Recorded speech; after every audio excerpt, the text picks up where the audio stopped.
દેવભૂમિ દ્વારકા જિલ્લામાં ભર ઉનાળે પાણીની તંગી સર્જાઈ છે, જેના કારણે ભાણવડની મહિલાઓમાં ભારે આક્રોશ જોવા મળ્યો। માહિતી મુજબ ભાણવડ નગરપાલિકા વિસ્તારના વોર્ડ નંબર 5માં અને 7માં દિવસમાં પાણી નહીં મળતા મહિલાઓ રણચંડી બની હતી। મોટી સંખ્યામાં મહિલાઓએ નગરપાલિકા કચેરીમાં જઈ ચીફ ઓફિસરનો ઘેરાવ કરી તેની સામે ઉગ્ર વિરોધ પ્રદર્શન કર્યું હતું અને પાણી આપોની માંગ સાથે મહિલાઓએ નગરપાલિકા કચેરીમાં હંગામો મચાવ્યો હતો। જાણીએ સમગ્ર વાત વિશે।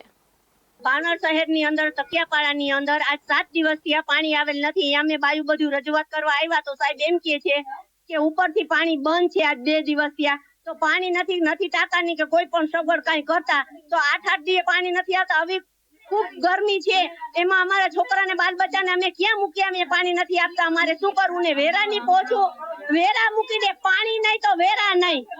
નિયમ જ કર્યો છે કે પાણી નહીં ને તો વેરા નહીં, વેરા ભરવાના નથી તકિયાપાડા વાળા કોઈ। પેલા પાણીની અમને સગવડ કરે। ખરા ઉનાળાની અંદર આટલી ગરમી છે અને પાણી વિના માણસો ઘરમાં તરતા મારે છે। નથી બાજુવાળી ક્યાંય ડંક્યું હોય ક્યાંય ચાલુ કે નથી ક્યાંય પાણી। અમે ક્યાં જાય તકિયાપાડા વાળા આખા વિસ્તારના માણસો અમે ક્યાં મૂક્યા? અમે બધાને પાણી વિના, પાણી એવી જરૂરી ચીજ છે કે હરેક માણસને પાણી જોઈએ છે, તો આ પાણી સરકાર, આ નગરપાલિકા પાણી નથી આપતી। એમ કે છે કે નર્મદાનું પાણી નથી આવતું। નર્મદાનું પાણી કેમ બંધ થઈ જાય? તમે બિલ ભરો તો પાણી આવે ને, નકર ક્યાંથી પાણી આવે?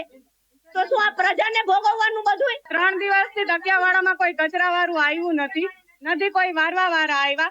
તો પ્રધાનમંત્રી સ્વચ્છ ભારત અભિયાન ચલાવવા જાય છે તો ઘરમાં કચરા પડ્યા છે એનું શું કરશે? અમને જલ્દી ને જલ્દી કચરાની વ્યવસ્થા કરી દે અને પાણીની વ્યવસ્થા કરી દે। DS9 TV ન્યૂઝ સાથે જયસુખ મોદી, જામ ખંભાળિયા।